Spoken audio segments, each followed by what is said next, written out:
Gaspard Proust, tous les mardis, mercredis et jeudis à 8h34 sur Europe 1. Voilà, ça se réécoute toujours avec bonheur. Gaspard Proust, que vous retrouvez toutes ses chroniques sur europe1.fr et dans votre appli Europe 1. Il revient en chair en os mardi prochain, ce bon Gaspard.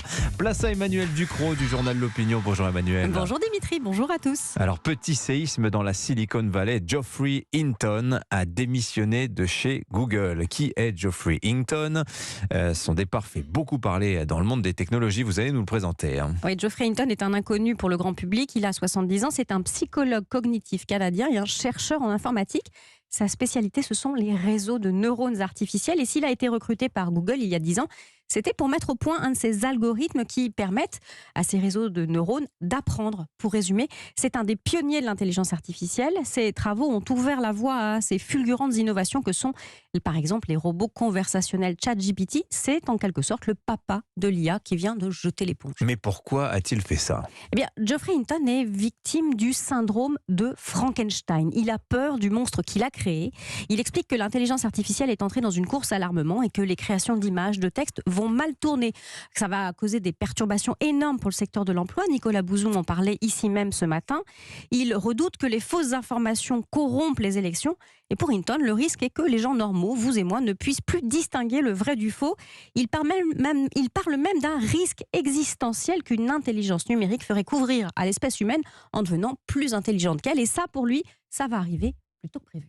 Ouais, se repentir de Geoffrey Hinton, quand même, c'est bien tardif. Il est au soir de sa carrière, quand même, ce monsieur. Bah oui, mais au quotidien américain The New York Times, il a avoué qu'une part de lui-même regrette l'œuvre de sa vie. C'est terrible. Bah oui, mais il dit « Je me console avec l'excuse habituelle. Si je ne l'avais pas fait, quelqu'un d'autre l'aurait fait. Oui. » Bon, il quitte Google pour pouvoir parler librement, devenir un lanceur d'alerte. Alors, il n'est pas le seul, Geoffrey Hinton, à s'inquiéter de l'intelligence artificielle. Et non, en mars dernier, des pointures de la tech, des scientifiques, des spécialistes de l'intelligence artificielle comme Elon Musk, Steve Wozniak avaient signé une lettre ouverte demandant aux laboratoires d'interrompre le développement des plus puissants systèmes d'intelligence artificielle pendant au moins 6 mois, alertant sur des risques profonds pour la société et pour l'humanité. Ouais, faire une pause, disait-il. Mais est-ce qu'il faut tout arrêter en matière d'IA, pensez-vous Eh bien, certainement pas. Parce que là où on voit un risque, on peut aussi voir une fantastique opportunité d'accélérer la recherche, la compréhension du monde, de faire tourner très très vite des modèles utiles face, par exemple, au défi du changement climatique. Alors, ça ne veut pas dire qu'il ne faut pas réfléchir, et ça ne veut pas dire même qu'il ne faut pas accélérer sur certains points, comme la régulation par la concurrence, par les autorités. Un Far West, une terra incognita comme l'est l'intelligence artificielle, eh bien ça s'encadre.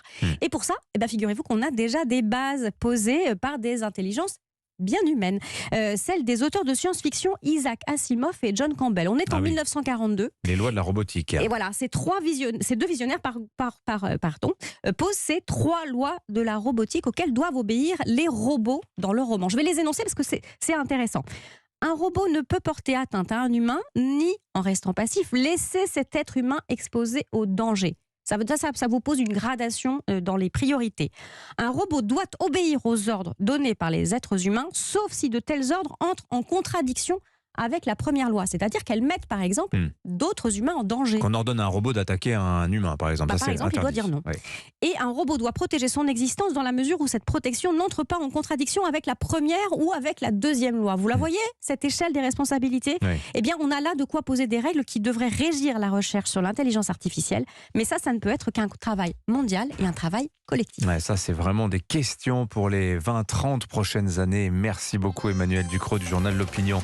On vous retrouve avec bonheur lundi.